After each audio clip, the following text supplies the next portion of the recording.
एक ऐसे हार्मोन के बारे में जो लड़कियों के शरीर की सुंदरता को बढ़ाता है, उनके शरीर को डेवलप करता है तथा उनके चेहरे पर चमक लाता है दोस्तों।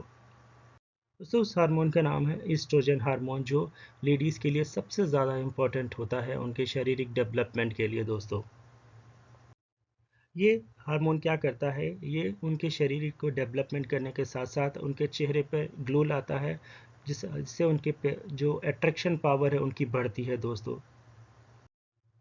उसके साथ साथ में जो शारीरिक में जो ब्रेस्ट होता है, ब्रेस्ट डेवलपमेंट के साथ साथ में दूसरे और भी जो शारीरिक डेवलपमेंट होते हैं उसमें भी मदद करता है दोस्तों ये।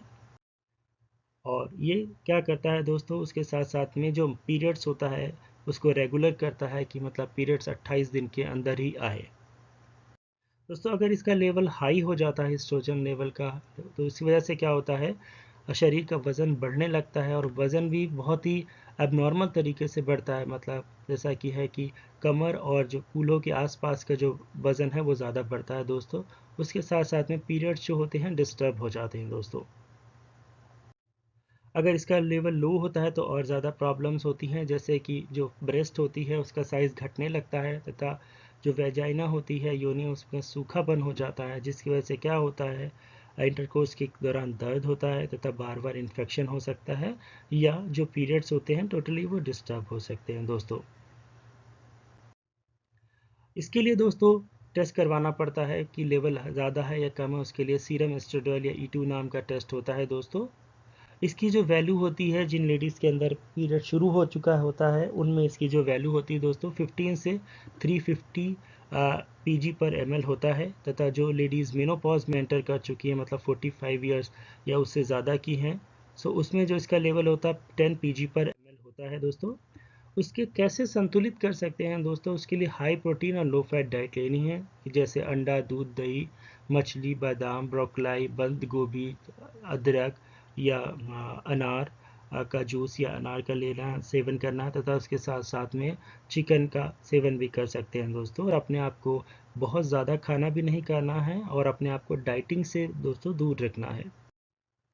उसके साथ साथ में हफ्ते में कम से कम 3 घंटे एक्सरसाइज करना बहुत ज़रूरी होता है, तथा अपने आप को स्ट्रेस से बचा के रखें। स्ट्रेस हार्मोनल इम्बैलेंस का बहुत बड़ा कारण होता है दोस्तों। क्या खाने से दोस्तों बचें, तो आपको क्या खाना नहीं खाना है, ज़्यादा मीठा नहीं खाना है, प्रोसेस्ड फूड से बचना है, जैसे समोसा, बर्गर, पिज़्ज़ा, और जो दोस्तों पैक्ड फूड होते हैं जैसे लाइक कोल्ड ड्रिंक्स होते हैं, चिप्स होते हैं, या दूसरी चीज़ें, उनसे बचना है, क्योंकि दोस्तों उसमें केमिकल्स होता है जो ओवरीज़ के लिए नुकसानदेह हो सकता है, जिसकी वजह से PCOS या PCOD की प्रॉब्लम भी हो सकती है। बहुत ज़्यादा फैटी खाना नहीं खाना दोस्तों, तथा चटपटा भी नहीं खाना है। अल्कोहल और से भी बचना है। उसके साथ साथ में कॉफ़ी ज़्यादा नहीं लेनी है, 1-2 कॉफ़ी ले सकते हैं दोस्तों। तो इसके कारण क्या होते हैं, हार्मोन इम्बैलेंस, जो ईस्ट्रोजन हार्मोन है उसके इम्बैलेंस के कारण। तो अगर मैं उसकी बात करूं दोस्तों, तो उसके जो कारण होते हैं, सबसे इम्पोर्टेंट 3 कारण होते हैं: डाइट, मेडिसिन और स्ट्रेस। तो जो हम खाना खाते हैं उसी पे ही हमारे हार्मोन्स डिपेंड करते हैं, और स्पेशली ईस्ट्रोजन हार्मोन जो होता है उसी पे डिपेंड करता है। इसके साथ साथ में स्टेरॉयडल जो मेडिसिन्स होती हैं वो भी इस पर डिपेंड करती हैं।